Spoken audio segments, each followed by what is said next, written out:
hear about how can we boost LLMs with Retrieval Augmented Generation. And in this particular session too, I'll introduce to you this new open source library called Langstream, which is like developed by engineers from my company, DataStax. Let me kind of get in it right now. My name is Grygleski, and thanks again to Fija for introducing me. I'm a developer advocate at DataStax. And this is the agenda for today. As such, too, it is a virtual seminar, so it's roughly an hour's time. And I will talk about it first and then invite you to questions and answers. And I do have to say that it's a bit of a kind of mix up on my part. I have been having a lot of travel, and then I thought was supposed to be at, my time is an hour later because I kind of travel from Berlin over to London, and then didn't realize on my calendar is actually supposed to, well, now is kind of an hour earlier, anyway, my point is that then I don't actually have the demo ready this time. I'm hoping to return again and show more demo next time. But for now, too, I think it's good to talk about the concepts for this particular seminar. So this is the agenda. I'll introduce myself, who am I, and then also discuss about drawbacks of LLMs and why do we look to using RAG, right, to boost LLMs with fresh data. And then, we discussed too some of the options of what you can do with some of these drawbacks of LLMs, and then basically introduce to you the Retrieval Augmentation Generation pattern, and also kind of introduce to you the models, as well as then the Langstream that we have that I just now talked to you about, and then share with you the resources. So that's the agenda for today. Quickly, let me introduce myself. I'm a senior developer advocate at DataStax. I'm also a Java champion, and also, these are actually, I came from an engineering background. I was a developer myself, and I worked on, Java too, mostly in my career as an engineer. Under various capacity. And as you can see over here, I'm kind of familiar too with more enterprise Java, kind of that kind of aspect, and then slowly kind of moving into, doing more like event streaming, asynchronous and reactive kind of technology. And also I'm leading the Chicago Java users group too. And then it's quite recently, it's actually exciting, and I'm embracing it, is to talk about AI and ML. And I feel that, this is like the new generation, and that's what, I'm embracing it. Company is doing it, and I switched to doing more streaming into now doing more Gen AI and related type of work. So, and this is how you can get a hold of me, and I'll be sharing with you my contact information and various information towards the end, so we can kind of keep in touch too. Okay, so let me kind of first start, right? So let's kind of discuss like what kind of leads to talking about RAGs and why is it so? Because if we kind of take a look at like ChatGPT, which came out less than a year ago, right? In November, last day of November of 2022 is less than a year. And since then, it's been explosive. This ChatGPT has spawned off so many things, right? The interest all over the world. People are using it. Little children too, they are doing their homework using ChatGPT. As we know, artists is using it.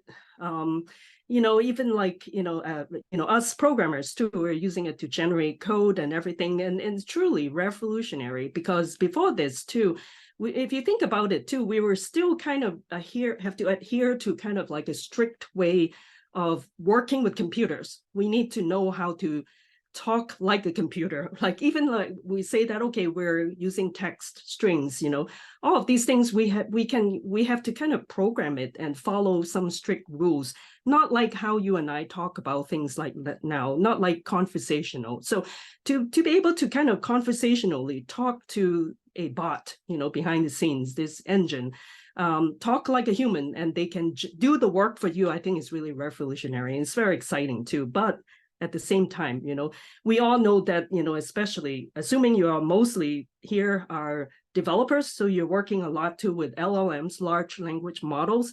We thought, okay, these are like new gods of the century, but no, there are actually drawbacks too. So let's take a look at some of these.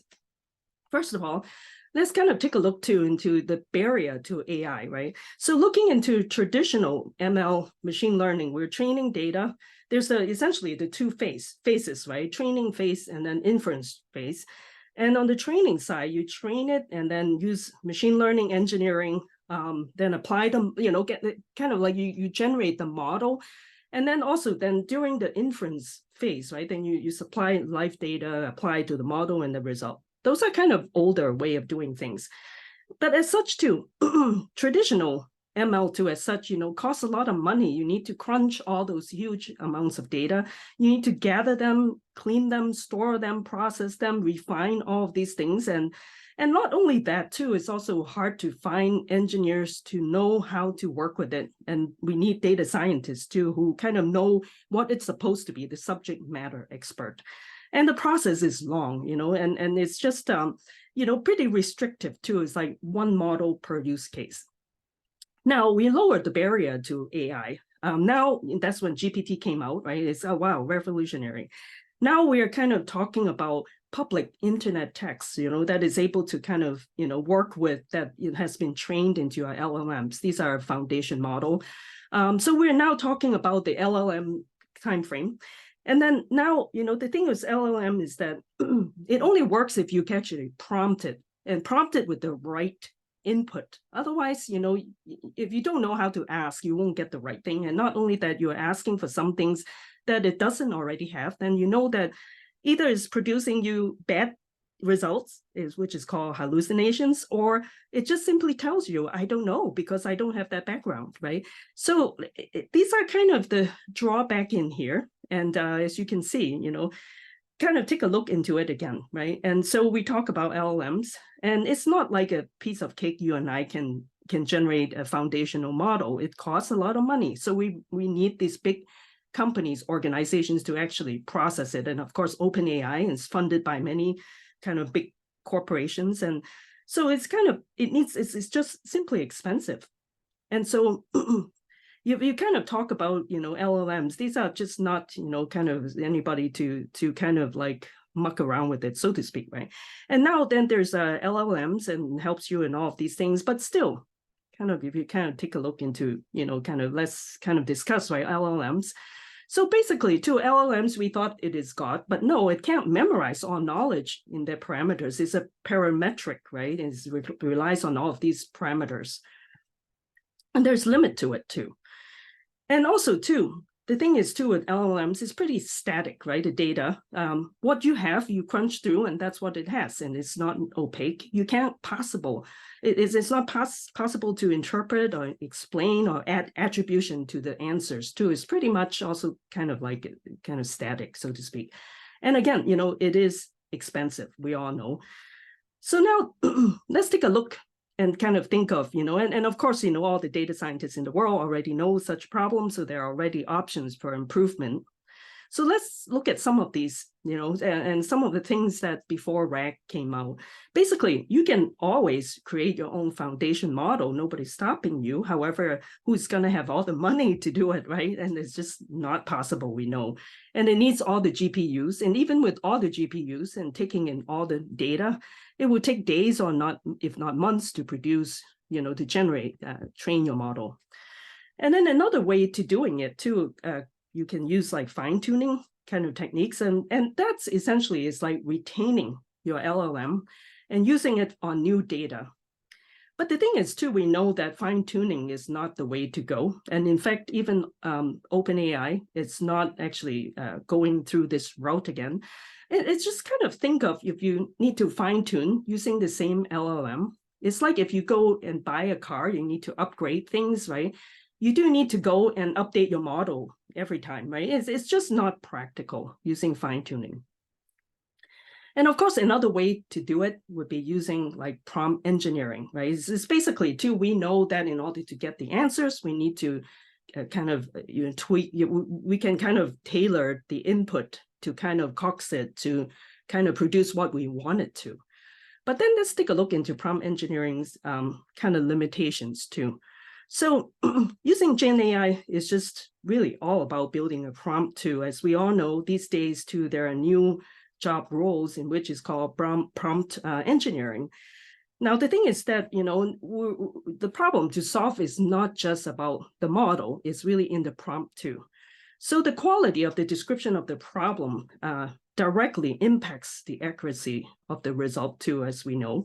However, kind of looking in it is that the LLM is static, right? And so the live data that must be included into the prompt too, like that. And so basically, to information that's not present in the LLM training data, then must also be included into the prompt. All of these things, right? So let's say, LLMs are being trained, in September 2021. Then what happens, between 2021 September and now? It's like 2 years, over 2 years. All those data is not already in the foundation model too. So the thing is too is that we can kind of try to prompt, and kind of manipulate the prompt too. However, no matter what you do, there's no new data that comes in, right? And also the size of the prompt is very limited as well. And let me take a look at some chat too. I just realized I wasn't paying attention. It's somebody asking me something in here. Okay. All right. So nothing in there. Okay. Sorry. All right. So let me back. So, okay, let's kind of take a look further into the prompt, because I think it is interesting, right? So let's see if this prompt can help us solve this problem. And so having an example in here, let's say, we want to try to solve a problem. In this example, it says, should we propose a reduction coupon to the user? And then the dynamic data will need to come in, right? You need to aggregate this structured data from multiple sources in real time.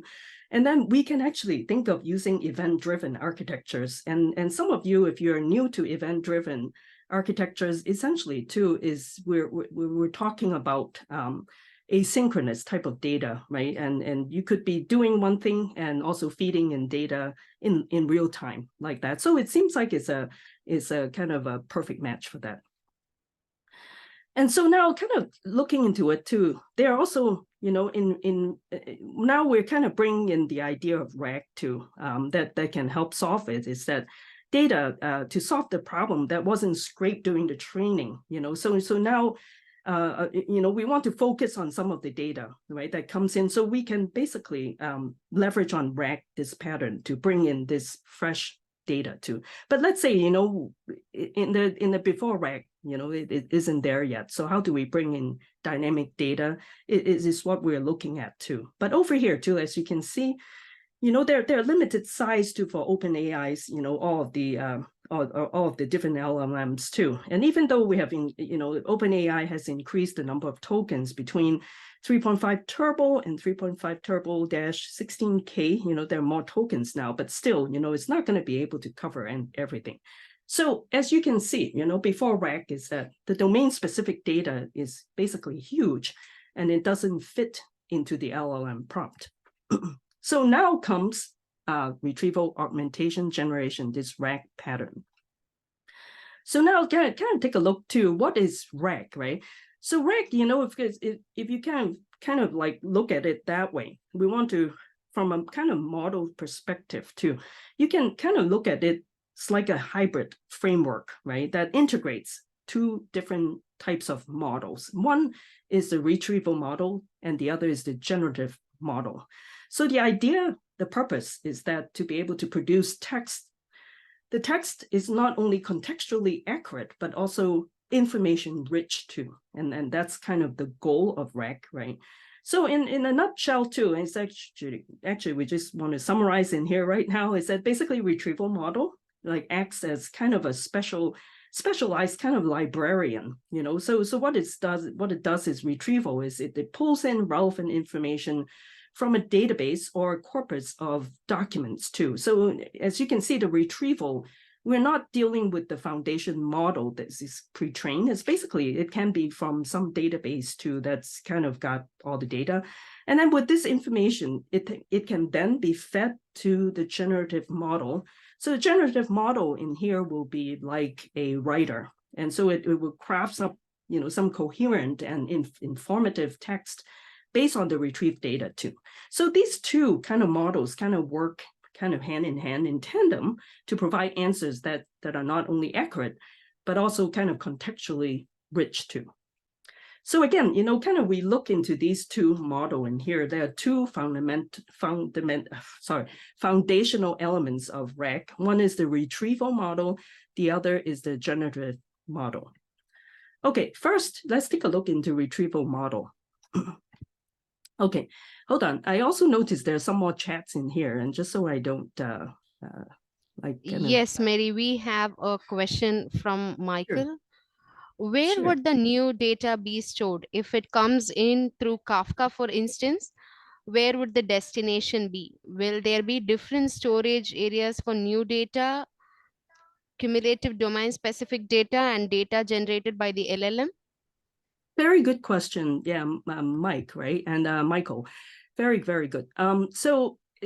Okay, so obviously you can have different ways of like storing it, right? And that's a very good question. Now, in our case, DataStax2, we are a company of open source, and also we have our Cassandra. Basically, our database is powered by Apache Cassandra. So we like to suggest to you is that you can store it into the database. And so in our case, which I'll be talking about it shortly, is that DataStax, we have now enabled, vector search, this feature into our implementation of the Cassandra in the cloud. And very soon too, we also will have it in our on-premise database as well. Actually, I think we already have it on the on-premise too, on our DSE too. So I do have to admit too, because I came from more of the streaming side, so I might be a little bit not as up to date, I guess, with the database stuff. But the thing is, though, just trust me, and we actually have this database. So now the thing is that with which I'll be talking about in a little bit is basically the data comes in, and we want to leverage on this vector database capability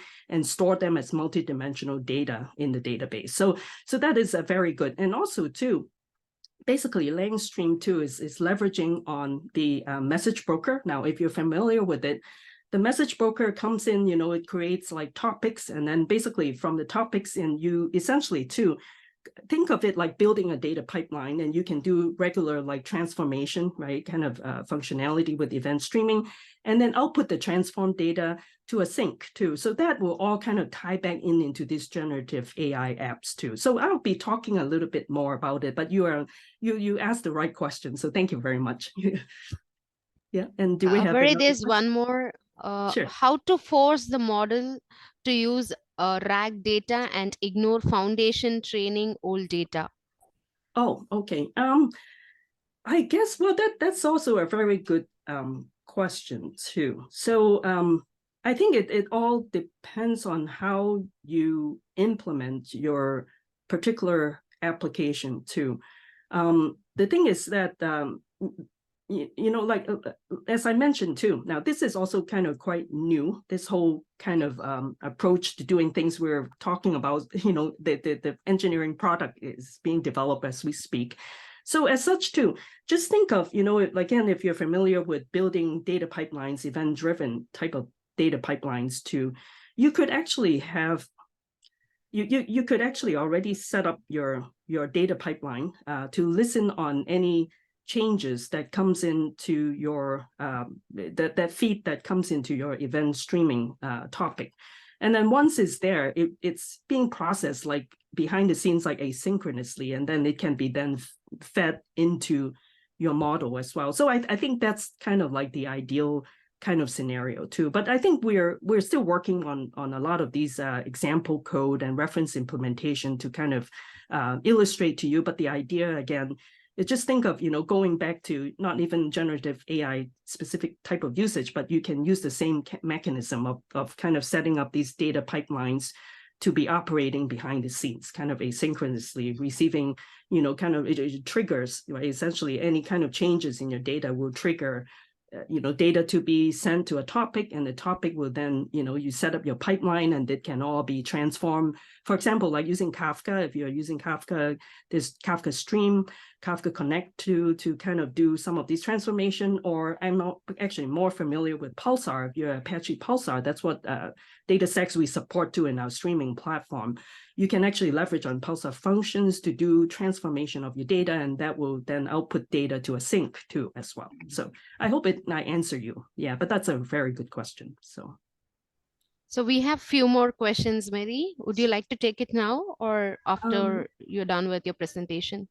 I can take it now too. Yeah, if it Okay. makes sense. I think folks probably wants to hear. Sure. Okay. How RAG addresses a limitation that prompt faces is a question from one of our Oh, participants. yeah. I also see it. How rec addresses limitations that prompt faces. I think that would be yes, they're certainly like prompt will face all of the limitations, but the rec is too, again, if you're kind of thinking of an event-driven type of approach, I believe that in that case, then you could be streaming in data that's from external sources, right? Uh, that that essentially these are like fresh, really like fresh data that comes in, and I think that will overcome at least the limitations that usually prompt is working, because prompt in general you're working with the new sets of behind the scenes kind of data, so to speak, right? That foundational model, but the RAG will bring in this external data. If that makes any sense to you, or have you tried some? Sifa Kumar, right? Thanks for asking that question. We can have a bit more conversation about this too, but like I said, the idea is to bring in external data in this case. So, yeah. Thanks, Mary, for You're sharing your welcome. insights on that. Thank you. There are a few more. I think participants are really interested in the topic that we are discussing on today. Could a RAG be used to access the internet or cloud as a database? Is that a dangerous idea? Is Oh, one question.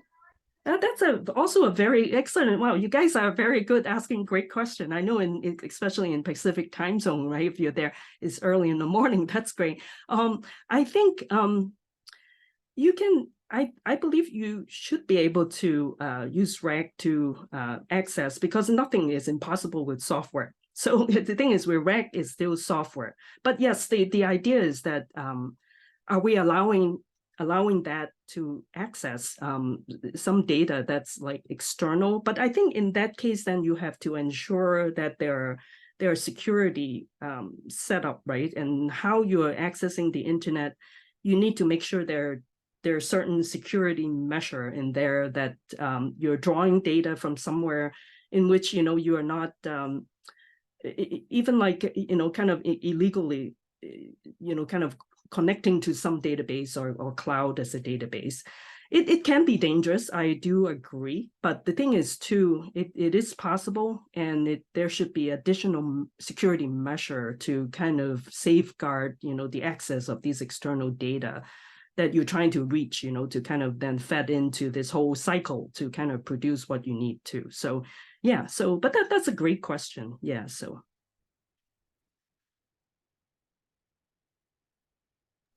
does it answer your question? Yes, hopefully it does. Yeah, There are a few more.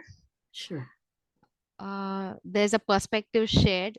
It seems like the generative model is a hugely expensive writer for the RAG.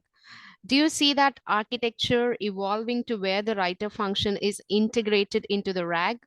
Since most siloed corporations really want only their own data in play. Mm, okay. Yeah, that is, yes. I mean, nothing is inexpensive, right? You brought up Arun, or Anne, I'm sorry, kind of read it wrong, but Anne, good question too.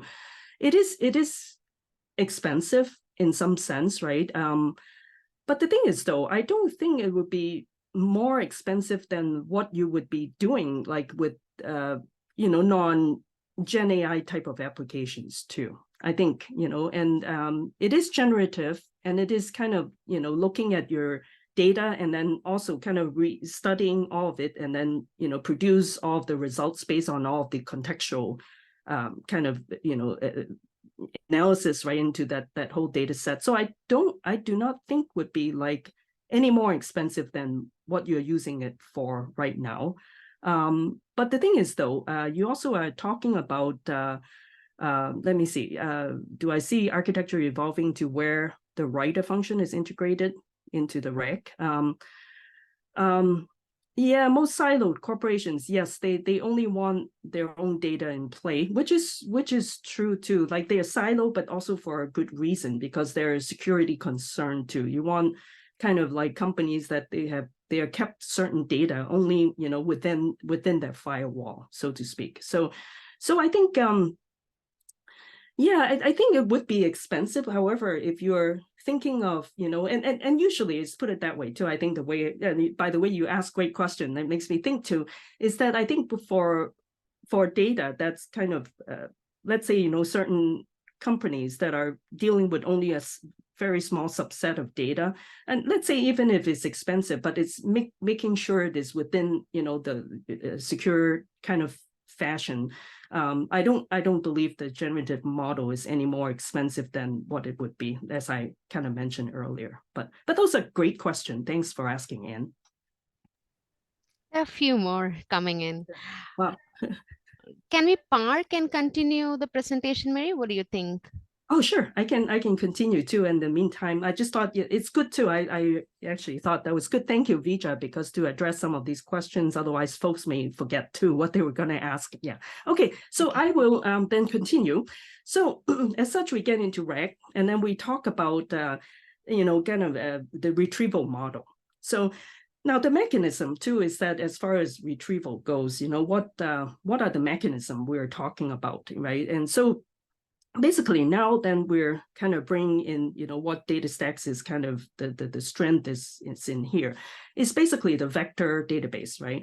So, well, actually, I would like to know if anybody, I don't know if it's possible, but just, or perhaps in some ways, just curious to see if anybody is using vector database at this point. And bear with me, if you're already familiar with it. So I'm just going to be, maybe repeating something that you already know.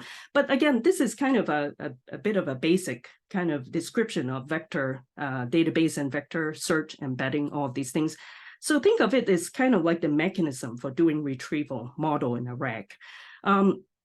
Essentially, too, as you know, right, the data that comes in, to your Gen AI type of application, all of the data, first, they look at, let's say for text, right, it will just look into the text, their strings, and then you essentially like parse it, tokenize each one of them, and then translate all of these, each of these, word, right, you break it down and translate them into numerical representation. And these are essentially too, like each strings, right, so to speak, a text you become an array of floating point numbers. So these are kind of essentially what is called vector embeddings. And they will be stored into a database. And someone was asking about how is it being stored, and that's what it is. For example, DataStax, we have our vector database, and we're storing these vector, numeric representations arrays into our database, with a new data type called vector data type. So this is essentially an embedding model that will, again, transform the text into a vector. And the embedding too can be many dimensions too, right? So right now, say OpenAI's embeddings are 1,536 dimensions. And essentially too, it should be kind of like, no limit supposedly, but of course then it's still kind of limited by the machines and by, the memory space, all of these things. So over here too, as you can see, right? And first of all, just kind of go back to this, to talking about vector database and the vector data type. And it is actually becoming kind of imperative that in this day and age that we need to consider like using vector data type to store all of this information, because for Gen AI type of application, we're not just dealing with scalar type of one-dimensional type of one dimension type of data. We're looking at data that it could mean many things. You want to produce the context, some patterns, and the relationship between these data too. So it becomes very complicated. And in fact, if you're a math major, you know that there's linear algebra, which is something I'm like finally so happy. I was a math and computer science major, finally using math in my work too. It is basically, this is a one really good use cases. So as such too, you can't just use simply, arithmetic to kind of deal with this. And so we're talking about using techniques like nearest neighbor, right? For example, ANN, and that's what data stacks we're using, the approximate nearest neighbor kind of techniques to kind of figuring out, with the vector embeddings, how do you calculate, what is the closest to what you're looking for, right? So that type of stuff. So over here, as you can see, this particular, diagram is showing you, these 2 dimensions normalized vector in here. And basically, too, you can also see this is representation vector, essentially is magnitude, and also the, the dimension and the numbers and the direction it is going to, right? So over here, we're talking about similarity search. It is essentially, if you think of your data is represented by multiple dimensions, so you need to try to find the closest point in which it is closest to what you're looking for. So I hope it kind of makes sense, especially maybe for those who are perhaps new to more math stuff, but this is how we can kind of explain to you what it is. And so this is also like another diagram to kind of describe to you perhaps a little bit more, kind of make more sense here. We're not just using, kind of numbers to represent these vector kind of dimension. It can be a cat and a dog and a house, all of these things. And the vector will, again, this, why is it vector data types? It captures this essence of the word or a block of text within its context too. So these dimensions are basically part of the result of the LLM training in here. Okay, so now, and we kind of take a look too into here, right? There are also then embedding storage too, and with or without like metadata, depending on the database too. So as you can kind of like see in here too, now this gets into a little bit more kind of information in here too. There are different layers too of the storage. So basically, and over here too in this slide, basically we're talking about there are built-in algorithms to help you to do fast retrieval. And so essentially using this nearest neighbor type of embeddings too. So kind of for longest time is basically, for example, like Elasticsearch too, they are kind of using HNSW, that mechanism to do things. And basically also to wanting to point to your attention, if you're kind of more inclined towards this type of information. For example, our founder, too, Jonathan, he's just recently finished working on release 1 of JVector in here. So JVector essentially is a pure Java implementation and then makes use of the SIMD kind of implementation in Java, the newest version of the SIMD support. So essentially too, okay, and I know it might kind of get into all the details, but trust me, right? So for us, maybe we don't need to deal with it every day in our work dealing with AI, then trust that it is actually super fast because it's basically there are limited memory space where you need to operate, but the JVector is basically making use of a disk-N type of mechanism. It's actually disk-N is originally from Microsoft to this particular technique, right?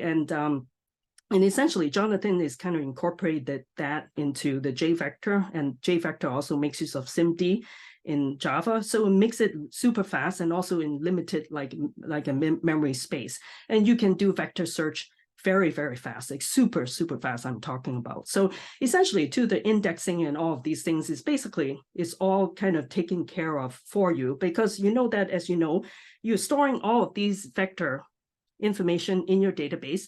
But the thing is, that you want to be able to also build up the index, so it kind of enables it to search much faster too, right? So essentially, that's what it is. So again, something just to kind of pointing out to you. I know I got a little deeper into it. It gets kind of excited because I just had a conversation with Jonathan, and he is, in fact, if anybody's interested in that, I can ask Jonathan to do a talk for us here too.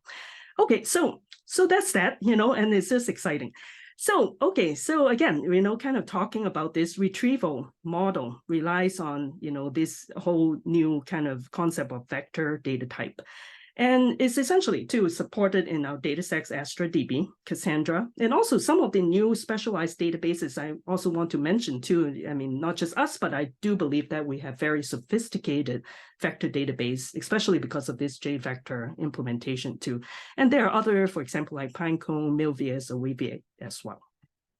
Okay, so now, then there's also generative model, right? Kind of going back to the RAG. So the retrieval is about reading, is a librarian pulling data, right, from your, collection of all your libraries and everything. Generative is basically, what does it do? It kind of like act as the creative writer, and it synthesize all of the retrieved information, and it will be the one that's kind of like gather all of this information based on all of it and group them into more coherent and contextually relevant text. So that's the kind of the writer kind of piece of the generative model. That's what it's doing in here.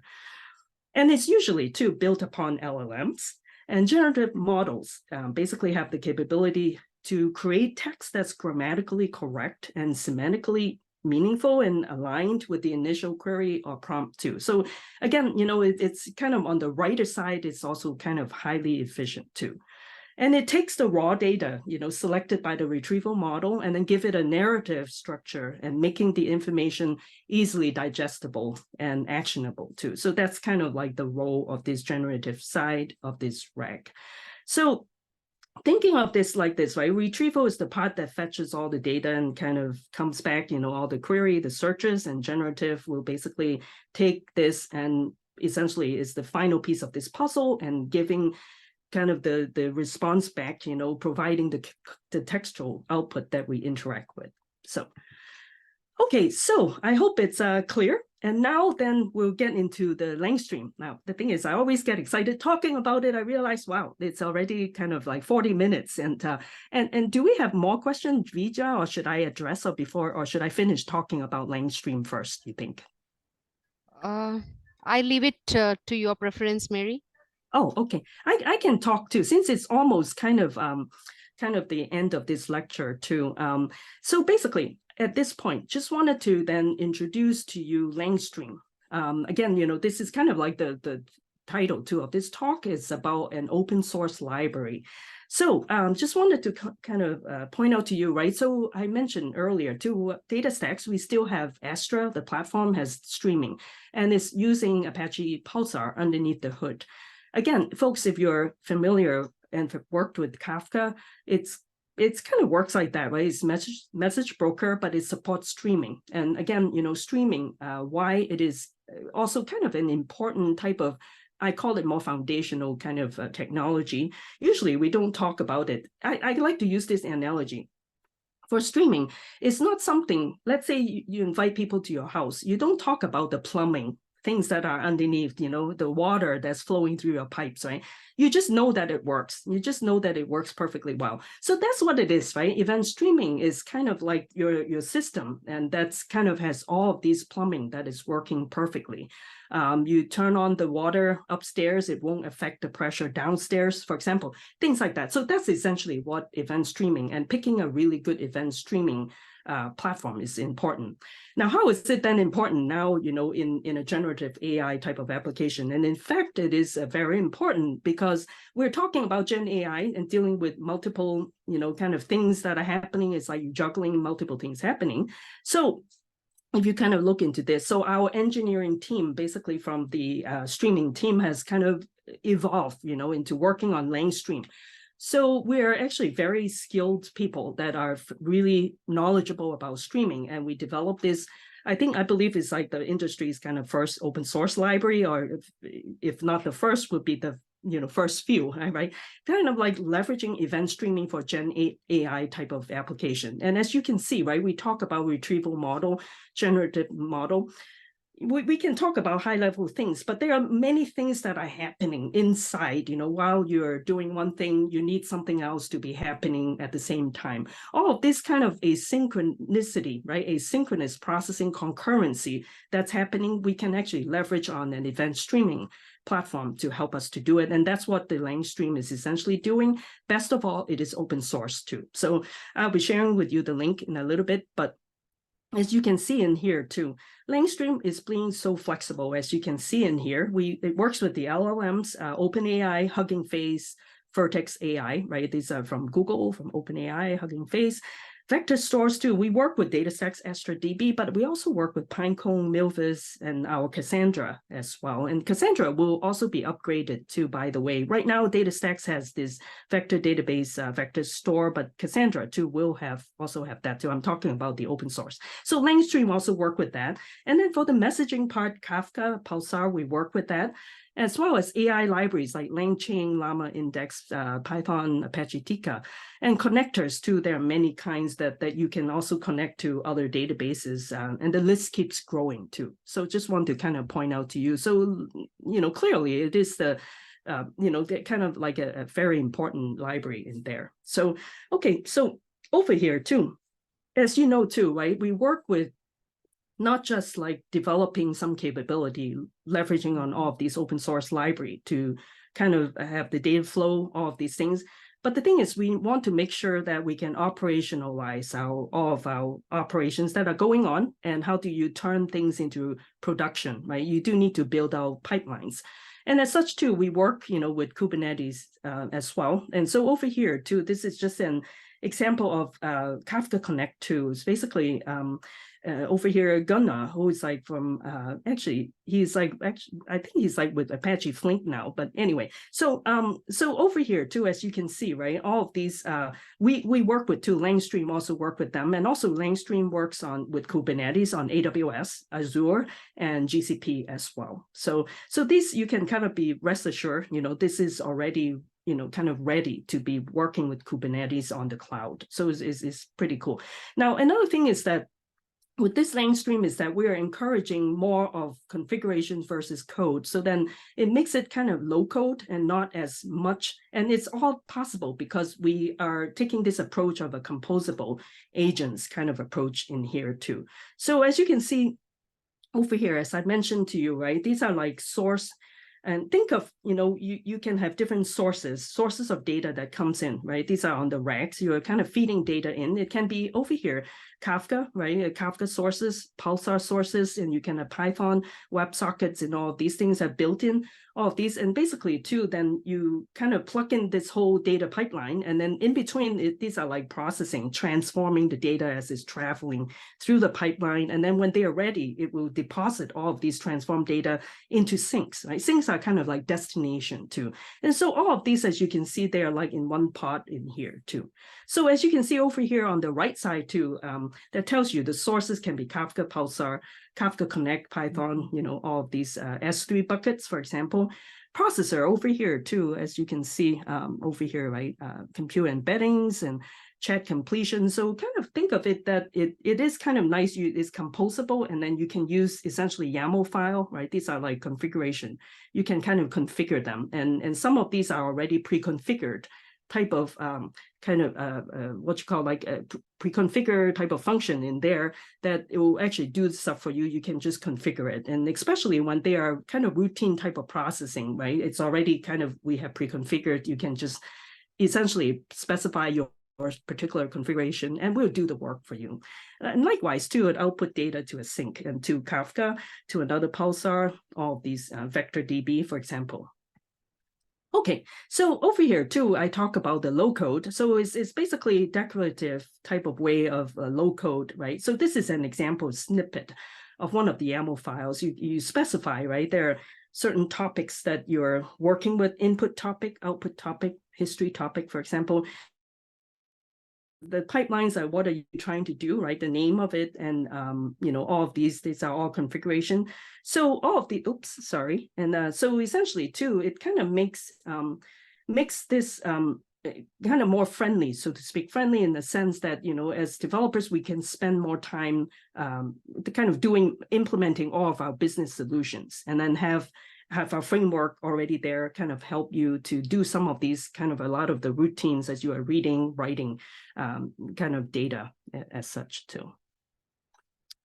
And over here too, it's just an example application of a RAG chat bot in here too. And so pipeline one, and over here is I crawl the website, chunk and store embeddings. And pipeline two, you could be getting questions from Kafka, retrieving relevant chunks to answer the question, and answer the question with OpenAI chat, completions, all of these things. So as you can see, right, in a Gen 8 AI type of applications, there are many kind of things that are happening. And you can essentially use this pipeline type of approach using Langstream. You can essentially configure the different parts of your data pipeline, and they can all be doing processing all at the same time in parallel too. So, and then also too, there's a gateway that provides WebSocket endpoints over the Kafka topic. So this is actually kind of a nice thing. So if you kind of click on here too, we can share.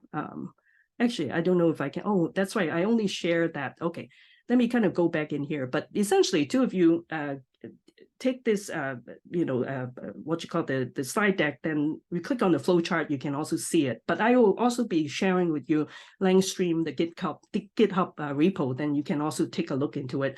A lot of these things are taken from there as well. Okay, so this just kind of like summarizes it too. So you look into a generative AI kind of RAG application, you can have user input that have prompts that are supplying, the data.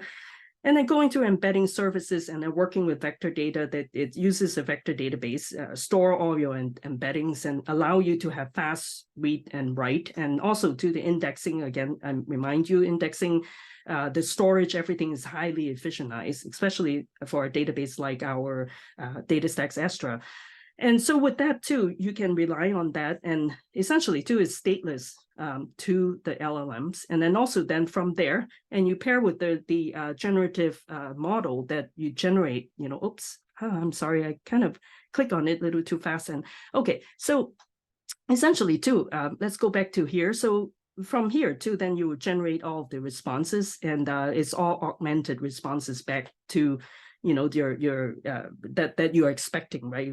You're prompting it and you're getting kind of very good response back too, and in reducing hallucinations. Okay, so I guess then I have spoken for about 50 minutes. So at this point, just want to share with you the resources. This slide deck, if you're interested, this can be accessed here. I'll leave it here for like a couple of seconds for you to take a quick snapshot or copy down the bit.ly link. And even if you miss it, don't worry about it. I'll be sharing this with the AI Camp organization too. Okay, all right. Okay, I'll go to the next page. This one, right? I wanted to share with you. You may be also wondering too about our Astra platform, our vector database. Just want to invite you to sign up for free usage of our vector database, and free. It's like $25 US per month, and then it gets renewed every month. And this is the bit.ly link as well as the QR code. And we do not require you to give credit cards. So that's the good thing. So I'd like to invite you to, and especially if you are working on personal projects, is sufficient too. If you're, as long as you're not like, trying to use way too much data. But for personal projects, we realize it's pretty sufficient too. And again, we work with AWS and Azure, and also Google Cloud Platform as well. And we also have servers here in Europe now too. So. Okay, so these are just information links to. The top one is the Langstream.ai, the project information, and then the second one is the GitHub, where you can kind of get more information about this project as well. And then the rest too are information more from DataStax, our vector search, the Cassandra, if you're interested. And also our Astra datastax.com is where our cloud platform is. Or if you use the link I sent you earlier, you can also reach our, sign up for our Astra database too, and the documentation link. And then here, just want to share with you a bit of information. Myself and another developer advocate, Aaron, we both have been doing this weekly podcast. And every Tuesday at 1 p.m. U.S. Central Time, we release the podcast. And usually it's a 20 to 30 minutes of a conversation. And in fact, if you, I think for today, I don't know if maybe we just released, but don't worry, because it's saved onto our YouTube channel too, and even on LinkedIn too. You can watch that because we had a conversation with Jonathan, and he talked about the beginning of the J vector, and that was very interesting. So I'd like to invite you to join. And also too, I have my own Twitch stream, and usually I do it on Wednesday at 2 p.m. US Central Time too. So this is my Twitch channel. And then with that, I want to thank you very much. I'd like to invite you to connect with me. My LinkedIn profile is here, my Twitter or X handle. And also I have a Discord channel too, if you want to continue the conversation with me. So with that, I want to thank you very much. And I'm still around too for a while. I know it's virtual, but I'm still around. I'm always available too. So yeah, and then I should go back to all the questions too. So Thank you, Mary, for that excellent session. thank you, Vijay. I'm sure the audience had a very insightful and informative time today. So Sure. moving on to questions, can the vector DB allow millions of embeddings? How effective is it at scale? At scale.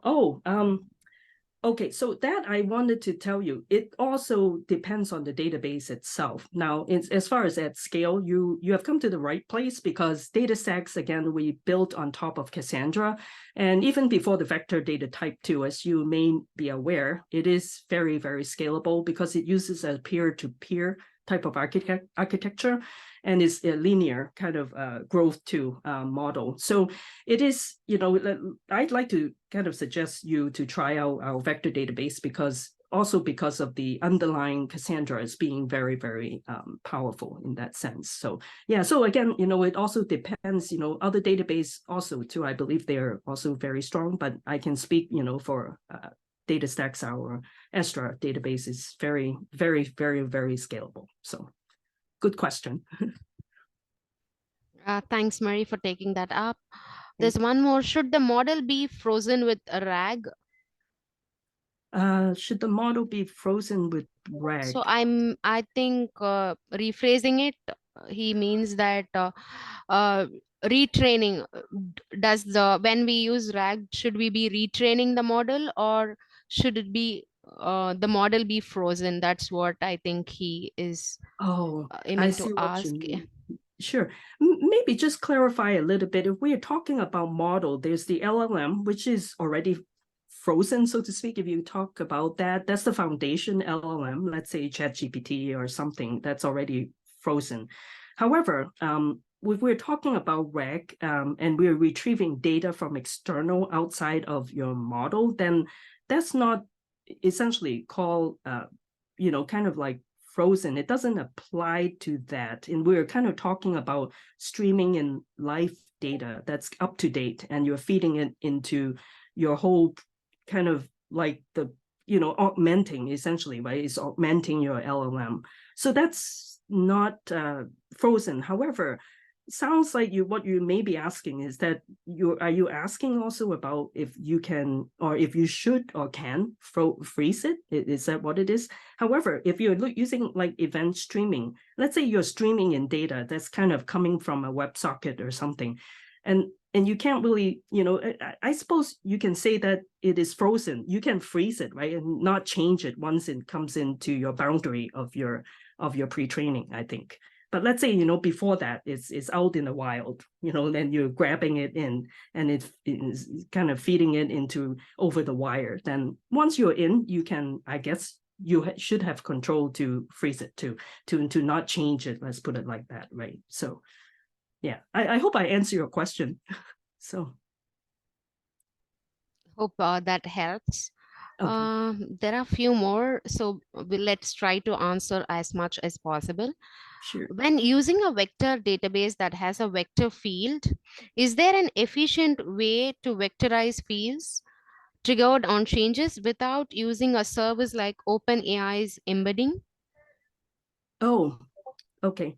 Okay, I think if I understand your question correctly, I think you want to understand it is if you can efficientize this vector data type.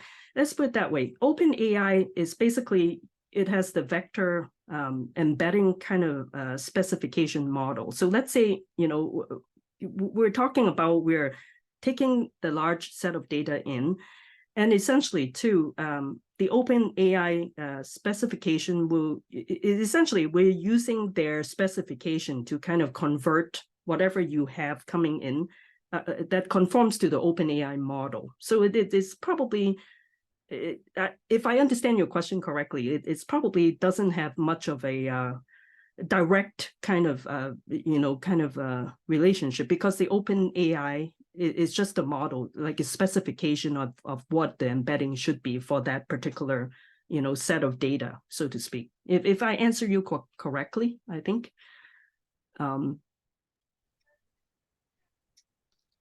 Yes, Mary, I think it helps It in helps. gaining some insights. Yeah. Okay. Yeah, let me move on to the next question in the row.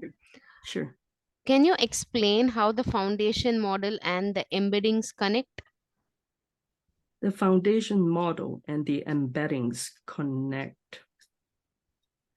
I think the question will be like how the prompt and the embeddings connect. The prompt and the embeddings connect. Okay, so let's say there are prompts that are coming in, and then it needs to be converted to embeddings, if that's what you're trying to ask. Because the prompts are, let's say prompts are just like prompts, like human kind of languages. It comes as text, and it needs to be converted to embeddings, if that's what you're talking about. And then from there, right, it converts to embeddings and needs to be stored into a vector database. So then from there, then you can do the similarity searches, using what the prompts is, and then with what has already been stored into your database, right? If that makes any sense to you. Hope it helps Ben with a Okay. question on how embeddings is related to the text. Okay. Let me move on to the next one. Sure. Are there domain-specific LLMs focusing with specific business like health insurance claims or benefits? Yes, I think, yeah, you also asked a good question. So essentially, too, it's true. If it's foundational model, right, in general, they are still kind of general type of large, huge set of data. But yes, so you're asking that there are specific industry-specific data that's like a healthcare, maybe a legal kind of, kind of court type of rules and laws and whatever the documents. Yes, and they would have their own domain specific kind of data set that won't mingle into the foundation model too. Yes. So in other words, if you're like a legal firm, and then you're using the foundation LLMs, but then you also want to incorporate your own, then you will need to somehow use a RAG kind of pattern to help kind of essentially kind of train that smaller set of data, right? You kind of use RAG to kind of feed into to kind of like a boost up the foundational model with your set of industry specific data. So yeah, that's kind of like outside of what the foundational LLMs are. So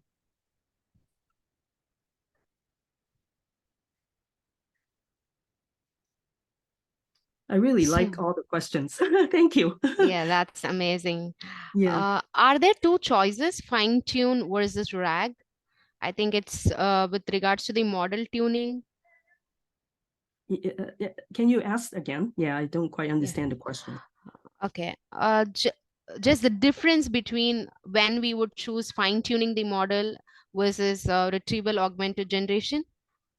Oh, okay. So, well, based on what I talked about too, is that fine tuning, you are still kind of maintaining the LLMs, right? For you, or to put it that way, you're retaining the LLMs, and you kind of like fine tune it, right, using whatever is there.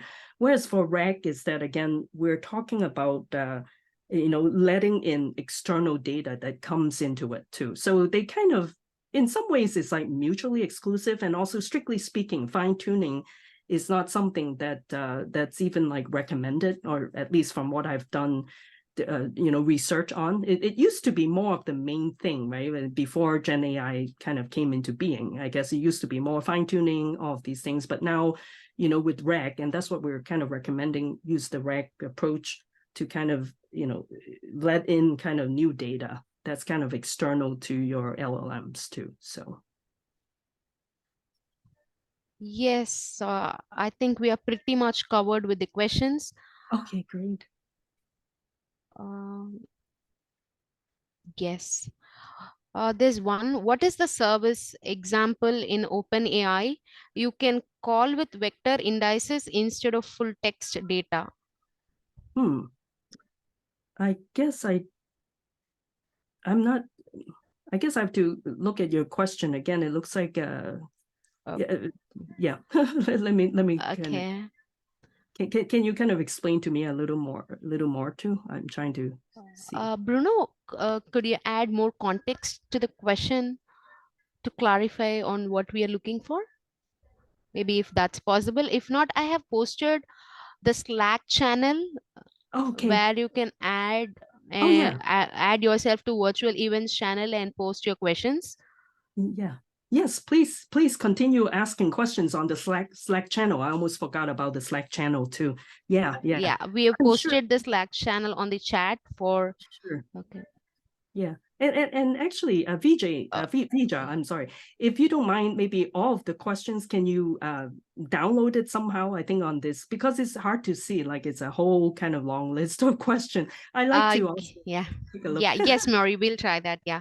Okay, Bruno has added more context. sure. In the API, what service accepts an index instead of text? Oh, well, I do have to kind of admit right now, I do not have that specific API in front of me to know exactly, but let me kind of take a look into it. And if you, Bruno, if you like to connect with me on my Discord server, or just join the Slack, right? Either way, join my Discord server or the Slack, and then let's continue the conversation after. I'll try to look that up, and we can work on it together too. But thanks for asking for the question. So. Yes, Mary, we are almost done with our questions, and that was an amazing session, I should say. And we had a wonderful audience and interactive crowd to ask their questions and make it more informative and fun to learn today. Yes, totally. Thank you so much. I love it whenever people ask questions, right? All kinds, and don't worry about it. Ask the toughest question. I think we can try to answer them together too. So thank you. Thank you so much. And thank you, Vija. Thank you so much for hosting me. My pleasure, Mary. And a request to participants, you can follow the AI Camp community on LinkedIn and keep an watch on the AI Camp website for the upcoming events. There are a lot of events coming up in future weeks. Before we wind